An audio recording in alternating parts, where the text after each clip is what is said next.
cette dernière émission de Dans mon salon. Je reçois Madeleine Bélanger qui va nous parler du 50e anniversaire de l'AMI. Bonjour, Madame Bélanger. Bonjour, Anne-Christine. Ça va bien? Très bien, merci. Merci de l'invitation à venir m'entretenir avec toi pendant quelques instants. Ben oui, mais ça fait plaisir. Puis je trouve que c'est important d'en parler parce que de l'AMI, du 50e anniversaire de l'AMI, parce que c'est pas tout le monde qui connaît ça, hein, qui est l'aide internationale à l'enfance. Oui. Mais juste avant qu'on en parle du 50e, là, j'aimerais ça être un peu plus curieuse à savoir, Madeleine, est-ce que vous êtes native de Sainte-Anne de la Pocatière? Oui. Vous avez vécu toute votre vie dans le Kamouraska? Presque toute ma vie, une quinzaine d'années à l'extérieur, et pour les études et pour l'enseignement. J'enseignais dans l'ouest du Québec, mais je suis revenue à la Pocatière depuis déjà un bon moment. Un bon moment. Vous êtes une amoureuse de votre région, j'imagine? Oui, certainement. J'ai fini ma carrière d'enseignante ici, au collège, et je ne changerai pas d'endroit pour finir. Et là, est arrivé un moment dans votre vie où vous avez été curieuse, on peut dire ça, de par votre titre d'enseignante. Oui. Donc, vous avez découvert l'AMI. L'AMI qui n'existait pas comme tel à ce moment-là, qui existait, mais bona fide, hein? Sans enregistrement, sans incorporation, rien.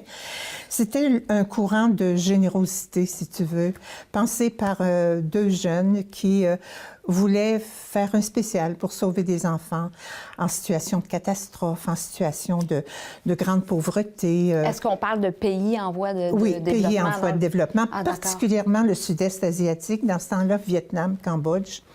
C'était la guerre là-bas au début, en 69-70, au début des années 70. Oui. Alors, ce courant-là, j'ai été intéressée quand j'ai entendu qu'il y avait cette volonté d'aider des enfants. Comme enseignante, je pense que j'avais un faible pour le sort des enfants, bien sûr. Alors, de voir qu'il y avait ce courant-là pour les enfants abandonnés, les enfants séparés. On parle beaucoup à ce moment-ci de l'année, de faire la route avec. Hein? C'est le mouvement de développement et paix qui a les réfugiés. Alors, ça me touchait à ce moment-là. Ouais. J'avais un oncle qui était au Vietnam. Et bon, alors, ceci dit, j'étais professeure d'enseignement religieux, de formation personnelle et sociale, et ça rejoignait mes valeurs.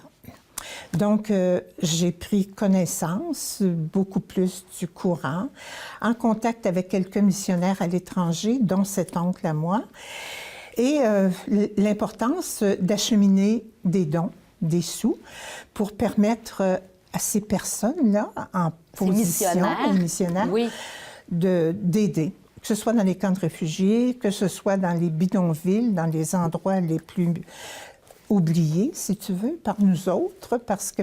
Puis en 70, la communication n'était pas celle que nous avons aujourd'hui. Tout à fait.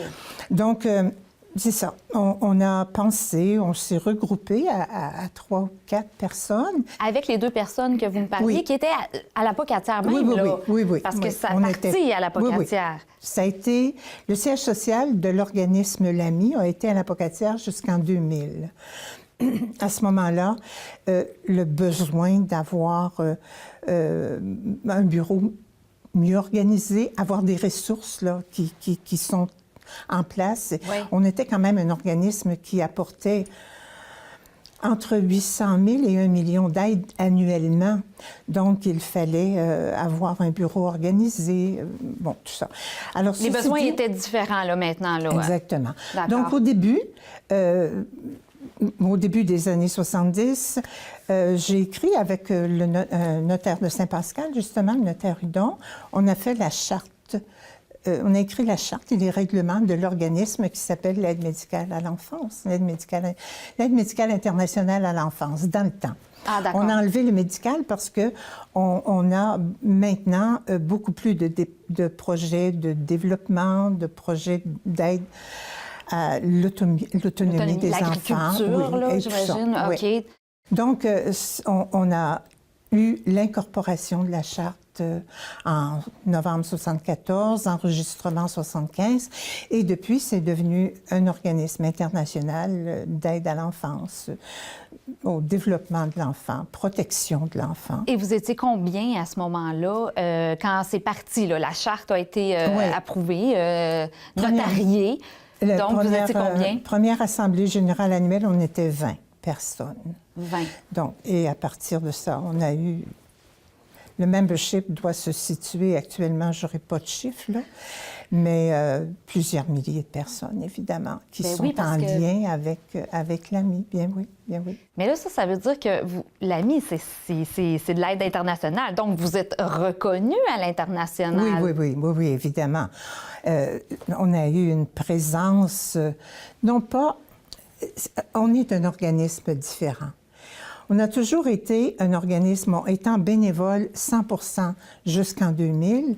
Il n'y avait personne qui était salarié. On travaillait toujours avec des Québécois qui sont à l'étranger ou avec des ONG en milieu de pays en développement. Donc, on n'a pas été jamais un organisme qui a envoyé une équipe travailler. Ce sont des bénévoles qui allaient travailler, qui allaient aider un ONG en difficulté, un village qui avait besoin d'aide, accompagner un village qui construisait une école, accompagner un organisme qui voulait mettre sur pied un dispensaire. C'était que des bénévoles qui y allaient là. Oui, justement. Alors, c'est pour ça que je te dis, l'organisme est différent et a maintenu cette différence-là, parce que nos projets aujourd'hui sont toujours des projets qui sont générés ou ingénérés aussi par le milieu. C'est pas nous autres qui arrivons pour dire on va faire ceci et c'est de même qu'on fait ça. Avec l'organisme sur place, avec le regroupement sur place, on arrive à les aider à se prendre en main, à se donner aussi les moyens, une fois qu'on les a aidés à partir, qu'on les supporte pendant 1 an ou 2, on leur permet ensuite d'avoir une certaine autonomie, j'imagine. Hein? Absolument. Autrement que ça, c'est perdre notre temps, c'est aider ponctuellement. Bon, ça me fait penser à la phrase « Vous pouvez donner un poisson, mais apprendre à pêcher, c'est encore mieux. » Donc, c'est donner des trucs puis les aider pour qu'eux autres prennent l'autonomie puis puissent continuer vers la bonne voie. Exactement. Tu sais, ça ne sert à rien de leur apporter toute une mécanique qu'ils n'auront pas le moyen, le prix de continuer de faire marcher, de réparer aux besoins. Donc, on arrive avec des moyens modestes et on les aide à se prendre en main avec ce qu'ils ont en main chez eux. Beaucoup d'investissement est mis dans la formation. La formation des personnes adultes dans ces projets-là, mais beaucoup sur l'éducation des jeunes, l'école. Si on ne prépare pas une relève, si on n'aide pas les enfants, je pense à tous ces jeunes des stages internationaux, là, qu'ils soient Québec ou nationaux, qui vont aider les enfants travailleurs, par exemple. Oui. Organiser un service qui leur permet le midi, tout en s'alimentant un peu mieux, d'apprendre à gérer le petit pécule qu'ils reçoivent à travailler. Les enfants travailleurs, il y en a qui vivent dans le plein air, là, hein, qui n'ont pas de résidence. Alors, aider ces gens-là à devenir des adultes qui seront des personnes signifiantes dans leur milieu. Mais on le sait que la formation et l'éducation, c'est la base de tout. C'est la base d'une société en santé. Donc, c'est sûr que de la formation puis apprendre aux jeunes la scolarité, c'est vital pour une bonne société en santé. Mais comment l'AMI, parce qu'on ne se cachera pas que la misère, elle est partout, hein? Dans les pays en voie de développement, mais il y en a quand même beaucoup là, de pays où les enfants souffrent. Comment on choisit les projets? Le choix, maintenant, n'est plus le nôtre pour ce qui est des grands projets internationaux. D'accord. C'est le gouvernement canadien qui a une mission aussi d'aide à l'étranger. Alors, fait appel aux ONG, aux organismes non gouvernementaux, pour leur suggérer des lieux où est-ce qu'ils peuvent s'impliquer, où est-ce qu'ils peuvent aider. Bon, je pense à tous les projets que nous menons, les gros projets que nous menons actuellement au Rwanda et au Burundi, qui ont été suggérés, qui ont été demandés pour donner aux femmes qui sont soutien de famille dans bien des cas, le moyen de mettre au monde des enfants en santé. Et là, je parle de femmes atteintes du sida. Ah, d'accord. Et la réussite est à presque 100%. Là. Les traitements qui sont apportés, les dispensaires qui ont été ouverts, l'accompagnement de la femme pendant sa grossesse, et ensuite l'aide au bébé. Bon. Alors, ces projets-là nous sont demandés par le gouvernement canadien. On a aussi un beau projet en Haïti, Partage du savoir. Un centre où est-ce qu'on forme à la fois adultes et enfants, des métiers, différentes façons de gagner leur vie, comment assécher les territoires inondables, comment l'égouttement de terrain pour rendre la terre malléable, cultivable, si tu veux, pour l'approvisionnement en eau potable et tout ça. Alors, ces grands projets internationaux-là, ce sont des soumissions. Des soumissions. Bon. Et il y a, à part ça, des groupes locaux, régionaux, qui se forment. Des voyageurs, des touristes vont dans un pays, créent des liens, vont travailler comme ça. Pas à la demande de l'ami, là. Oui. Mais eux autres, en voyage, découvrent un endroit où est-ce qu'ils aimeraient s'impliquer. Ils reviennent avec un projet en tête, pensé avec les gens du milieu, et ils en parlent dans leur environnement. Et naît un noyau, un projet ponctuel pour que ce soit une école, un dispensaire, un centre ça peut être différents projets qui vont aider un carrefour pour les jeunes, des choses comme ça. C'est vraiment intéressant, ça. Alors, il y a des projets comme ça qui lèvent, Rimouski, Granby, même Sudbury, différents endroits où est-ce qu'on met en marche un projet local comme ça. Alors, l'AMI devient un fiduciaire, OK, d'accord. Oui, pour accompagner la gestion du projet. Et ça ressemble ça à nos projets d'origine, où est-ce que c'est d'un milieu que naissait le besoin de faire quelque chose. Alors, on retrouve un petit peu le fonctionnement du départ, en même temps que la dimension internationale des grands projets se continue. De toute façon, vous le voyez avec les projets que le gouvernement vous donne. Chaque projet est tellement... Il y en a pas un qui vaut plus que l'autre aussi, donc il faut faire un choix. Oui. Mais là, une fois que on va aider pour ce projet-là, mais ça prend des sous, là. Qu'est-ce que vous faites pour récupérer ces sous-là pour venir en aide, justement, à ces projets-là? Là est le problème. C'est ça, je me dis. Là est la difficulté. Oui. Là est l'effort que les gens d'ici doivent faire. Bon, évidemment, les projets qui nous sont soumis par les autorités canadiennes sont subventionnés à 75 % par exemple. Okay. Alors, ça veut dire que si on a un projet de 2,5 millions, 3 millions, prenez le quart de ça. C'est la dimension qu'il faut trouver. Donc, si vous voulez participer au projet, il faut que vous ameniez le... Oui, un quart, un quart ou en tout cas le pourcentage qui reste. C'est quand même considérable parce que les petits projets qu'on avait au départ de 10 000, 15 000, 20 000, même 50 000, c'était potable. C'était possible facilement. Mais là, quand on parle d'1,5 million, 2 millions, c'est autre chose. Donc, ça suppose beaucoup d'activités de levée de fonds et ça suppose un support des gens d'ici. Ça suppose l'aide d'ici. Bon, par des activités diverses, des levées de fonds, des soupers, des kermesses, des activités. Et, le membership, évidemment, nos amis de l'AMI, avec lesquels on est toujours en contact et puis qui croient à notre notre intégrité, qui croient à la valeur du travail qu'on fait, qui nous suivent depuis des années, peuvent nous supporter. Puis j'imagine que vous acceptez les dons aussi, là. Il faut absolument faire penser que cette dimension-là, dans notre vie, nous rapporte toujours. Bon, un organisme de charité, évidemment, qui émet des reçus là, pour fin d'impôt, c'est entendu. Les autres dimensions dont l'AMI s'occupe, tu as dû voir, parce que tu as visité le site ami.ca, sont les parrainages, les soutiens de famille, jumelage de famille. Une famille d'ici, une famille d'ailleurs. Alors, le jumelage, le parrainage, et j'aime donc pas le mot, mais il n'y en a pas d'autre. Qu'est-ce que tu veux?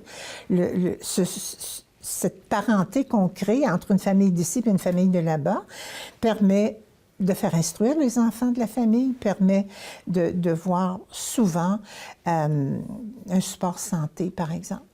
Bon, médicaments ou des choses comme ça. Il y a aussi des programmes, il y a une quarantaine d'écoles qui sont supportées par des parrainages écoles. Oui. Où est-ce qu'une personne s'investit pour 150 $ par année à supporter une école, des classes. Bon, il y en a une quarantaine actuellement, comme je te le disais. Et on a aussi tous les stages internationaux, Québec sans frontières, parrainage. Il y a vraiment toutes sortes de façons d'aider l'AMI. À ce que je peux voir, vous entendre parler, il y a vraiment plusieurs façons dont on peut aider. Là. C'est assez formidable. Oui. Devenir complice ou devenir partenaire avec quelqu'un d'ailleurs qui a besoin, qui attend, qui espère qu'un jour la vie sera meilleure pour lui. C'est notre ambition à tout le monde. Mais avec les réseaux sociaux, justement, on en parlait parce que la communication n'était pas la même que dans les années 70 et 80. Mais vous, là, en tant que personne, et que j'imagine que vous avez un côté très, très sensible, qu'est-ce que vous voyez présentement là, sur la Terre? Là? Vous devez quand même être assez affecté par tout ce que vous voyez.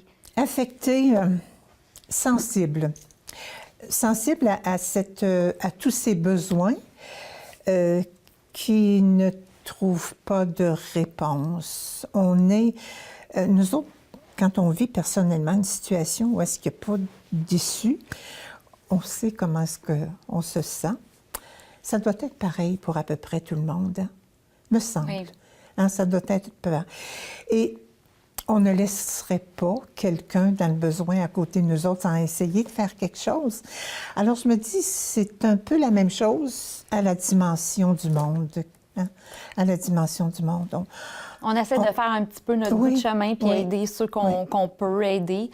En comprenant, Anne, tout en comprenant les besoins de nos milieux.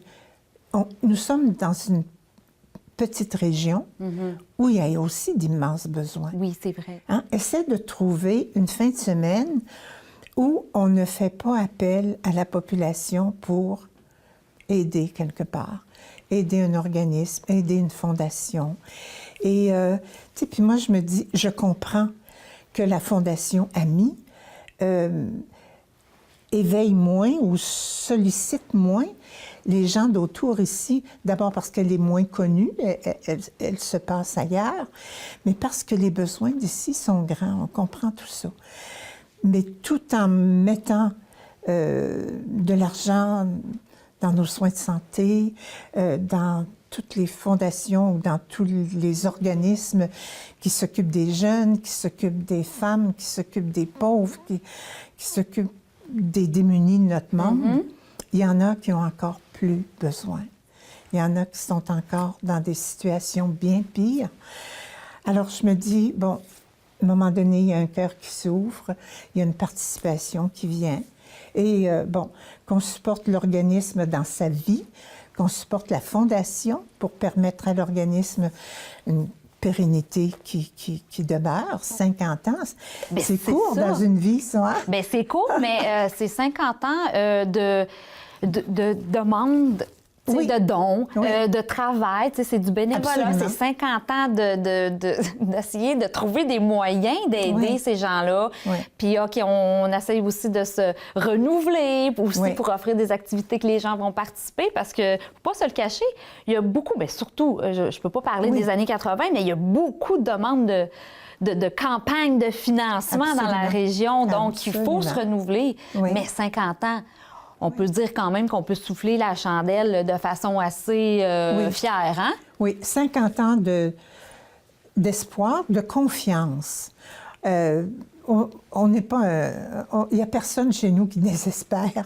Hein? Je veux dire, 50 ans de confiance, 50 ans d'espoir, bien sûr, mais 50 ans de travail, 50 ans de gratuité, je dis. 50 ans de gratuité, parce qu'on a encore...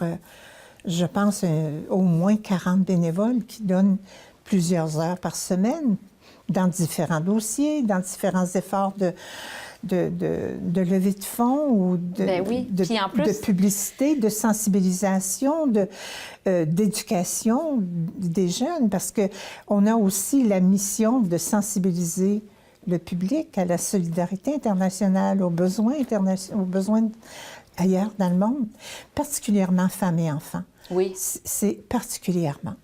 C'était ma prochaine question. Tu sais, le plus grand mot là, de la vie là, présentement en 2019, là, ce que vous voyez présentement comme portrait, là, vous pensez que c'est vraiment les femmes et les enfants? Là? L'avenir. Oui. C'est l'avenir de ce monde-là. Tu sais, je vois... Bon, j'ai connu les camps de réfugiés parce que j'ai accueilli 3 enfants des camps de réfugiés, moi, du Sud-Est asiatique. Je sais ce qu'ils ont vécu. Je vois les pays du Moyen-Orient actuellement, là, où les gens partent. Il y a presque 70 millions de réfugiés, c'est-à-dire de personnes qui n'ont qu'un baluchon et qui n'ont que l'espoir, si tu veux, pour vivre encore demain.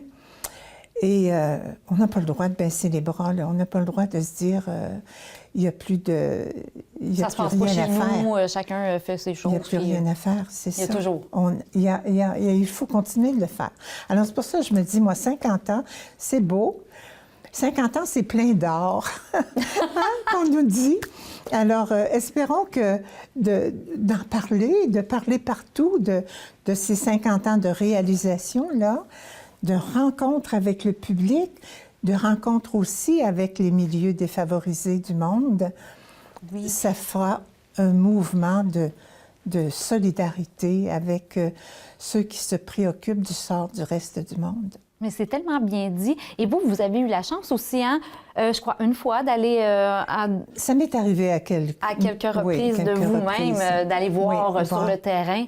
Est-ce qu'on travaille encore plus fort après quand on revient? Oui. Profiter de vacances pour aller justement voir à quoi ça sert. Je suis allée à l'inauguration d'un centre de formation pour femmes et d'un dispensaire en République dominicaine. Et je t'avoue, je suis revenue en me disant que j'étais rien qu'une grosse bourgeoise et puis que j'allais donner de ma vie tant que j'aurais du souffle pour que, justement, ce mouvement de solidarité-là avec le reste du monde vive et puis que notre fondation, que notre organisme continue de rejoindre d'autres personnes. J'ai vu le Maroc aussi dans ces orphelinats. Et les besoins sont pareils partout. Et quand je vois toute cette génération de beaux enfants qui grandissent avec presque rien dans eux, c'est normal c'est quasiment normal dans ces pays-là qu'on ramasse ces jeunes-là et qu'on leur mette un fusil dans les mains à 12 ans. Il ne faut pas laisser faire ça. On n'a pas le droit de laisser faire ça. Alors, celui qu'on envoie à l'école, à qui on peut ouvrir l'avenir, bien, on ne lui donne pas un Kalachnikov. On lui donne autre chose. Exactement, exactement. Mais je souhaite à l'ami, même pas un autre 50 ans, hein? Je souhaite que ça l'arrête jamais. Oui, que ça demeure, puis que ça vit toute la vie que ça a à vivre, cet organisme-là. Puis j'invite aussi les gens à devenir membres de l'AMI. Merci beaucoup, merci. Et tu me donnes l'opportunité de dire qu'il faut qu'il y ait, tant qu'il y aura des pauvres, tant qu'il y aura des besoins, tant qu'il y aura des enfants oubliés, des enfants de la rue, il faut qu'il y ait des organismes comme l'AMI qui vont les trouver et qui leur offrent un avenir. Alors l'AMI, on peut le trouver sur Internet, ami.ca. Oui. On peut trouver l'AMI au Collège Sainte-Anne-de-la-Pocatière. Il y a toujours un bureau régional d'ouvert là. D'accord. Il y a toujours un casier postal d'ouvert là. Et puis, c'est très facile de trouver l'adresse à Québec. Et puis, quand on entend parler de quelque chose, s'y intéresser. Merci infiniment de m'avoir donné l'occasion de jaser. Moi, ça me fait plaisir, puis merci à vous d'avoir accepté. J'ai trouvé l'entrevue tout à fait délicieuse.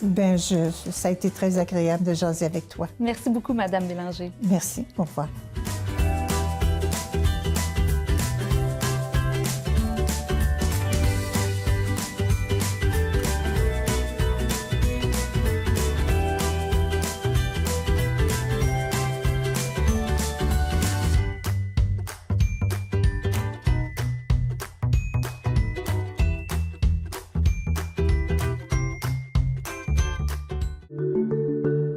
Les Petits Gourmands de ma cour, c'est 350 bénévoles qui mettent en place 3 restaurants extérieurs. Ce sont 150 jeunes qui sont les serveurs, qui sont les maîtres d'hôtel, aides cuisiniers, qui travaillent pour redonner aux jeunes qui sont dans le besoin.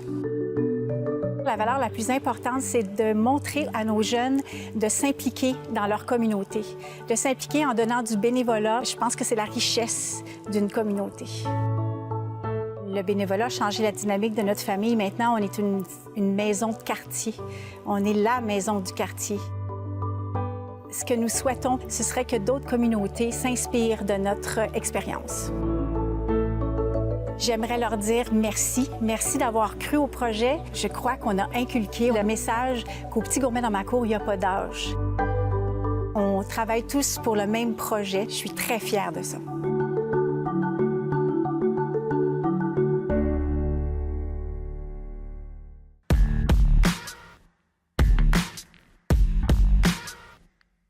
Les Ballons Intensifs, c'est un organisme à but non lucratif qui offre des camps d'entraînement de basketball gratuits pour les jeunes afin de mousser l'engagement communautaire, de parfaire leurs techniques de jeu et de se développer sur le plan personnel et social.